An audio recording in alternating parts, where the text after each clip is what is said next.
बड़कोट से खबर है। बड़कोट में सिंचाई विभाग की जमीन से अवैध कब्जा हटाया गया। भूमि पर अवैध रूप से लगाया गया था टिन शेड, ये जानकारी मिल रही है। प्रशासन और सिंचाई विभाग की टीम ने मिलकर ये कार्रवाई वहां पर की है। नोटिस दिया गया था और खबर यह है कि नोटिस के बावजूद भी जमीन को खाली नहीं करवाया गया, जिसके बाद यहां पर प्रशासन की टीम पहुंची और फिर ये एक्शन लिया गया। प्रशासन और सिंचाई विभाग की टीम ने मिलकर ये कार्रवाई की है।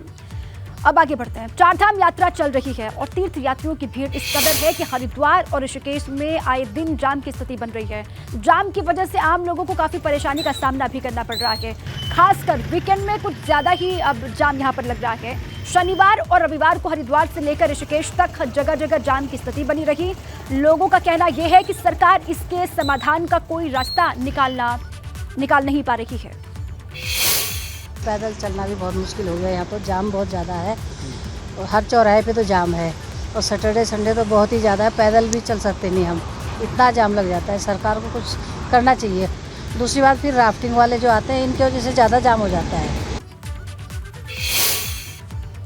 देहरादून से बड़ी खबर है। पर्यटन मंत्री सतपाल महाराज का बयान सामने आया है। सतपाल महाराज की चारधाम यात्रियों को हिदायत, मौसम की जानकारी लेकर यात्रा करें, ये उन्होंने कहा है। उत्तराखंड में चक्रवाती तूफान का असर दिख सकता है, ये बात वो कह रहे हैं। पर्यटन मंत्री सतपाल महाराज का बयान, चारधाम यात्रियों को हिदायत वो दे रहे हैं और उन्होंने ये कहा है कि मौसम की आप सटीक जानकारी लेकर ही यात्रा पर आएं।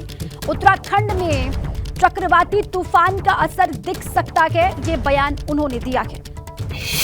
के अंदर 4,46,453 यात्री पहुंच चुके हैं। गंगोत्री में 5,07,851, केदारनाथ में 9,58,841, बद्रीनाथ में 8,21,804, हेमकुंड साहब में 72,850। ये कुल मिलाकर के 28,07,799 यात्री पहुंच चुके हैं और यात्रा हमारी चल रही है। थोड़ा जो हमारा ये चक्रवात आया हुआ है, इससे भी थोड़ा मौसम बिगड़ने की संभावना है, तो हमने लोगों से कहा है कि मौसम की मेट्रोलॉजिकल रिपोर्ट जो फोरकास्ट है उसको ध्यान में रख कर के ही यात्रा जो है अपनी करें। और अब आपको दिखाते हैं कि चारधाम यात्रा पर अभी तक किस धाम में कितने यात्रियों ने दर्शन किए हैं। यमुनोत्री धाम में 4,41,000 तीर्थयात्री अभी तक पहुंचे हैं, जो दर्शन कर चुके हैं। गंगोत्री धाम में 5 लाख यात्रियों ने अभी तक दर्शन किए हैं, ये अभी तक का ओवरऑल डेटा है।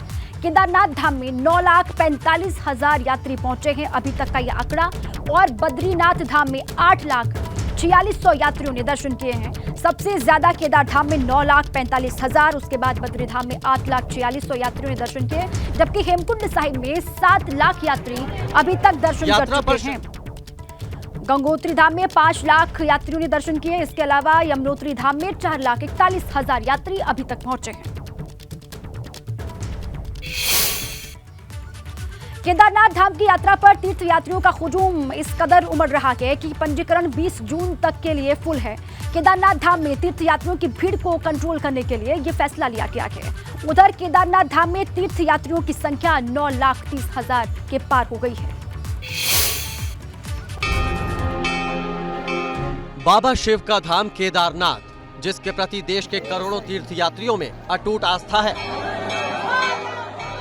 आस्था का ये धागा इतना मजबूत है कि तीर्थयात्री तमाम चुनौतियों को पार करते हुए बाबा के दर पहुंच रहे हैं। 25 अप्रैल से केदारनाथ धाम की यात्रा शुरू हुई थी। 53 दिनों की यात्रा में केदारनाथ धाम में 9.5 लाख से ज्यादा श्रद्धालु दर्शन कर चुके हैं। यात्रा पर श्रद्धालुओं का हुजूम इस कदर उमड़ रहा है कि 20 जून तक पंजीकरण फुल है। अब सिर्फ वही तीर्थयात्री दर्शन के लिए जा सकेंगे जिन्होंने अपना रजिस्ट्रेशन करवाया है। फिलहाल 20 जून के बाद के ऑनलाइन या ऑफलाइन पंजीकरण पर रोक है। उधर हेली सेवाओं की बुकिंग भी 30 जून तक फुल हो गई है। कुछ दिन पहले जहां तक केदारनाथ यात्रा पर प्रतिदिन 17 से 18,000 तीर्थयात्री पहुंच रहे थे, बीच में ये संख्या बढ़कर 21,000 पहुंच गई थी। वहीं अब यात्रियों का आंकड़ा 15,000 प्रतिदिन के करीब है। 25 अप्रैल से केदारनाथ धाम की यात्रा शुरू हुई थी। कपाट खुलने से लेकर अब तक धाम में बर्फबारी और बारिश का दौर जारी है। बावजूद इसके श्रद्धालुओं में उत्साह है। एबीपी गंगा के लिए रुद्रप्रयाग से रोहित डिमरी की रिपोर्ट।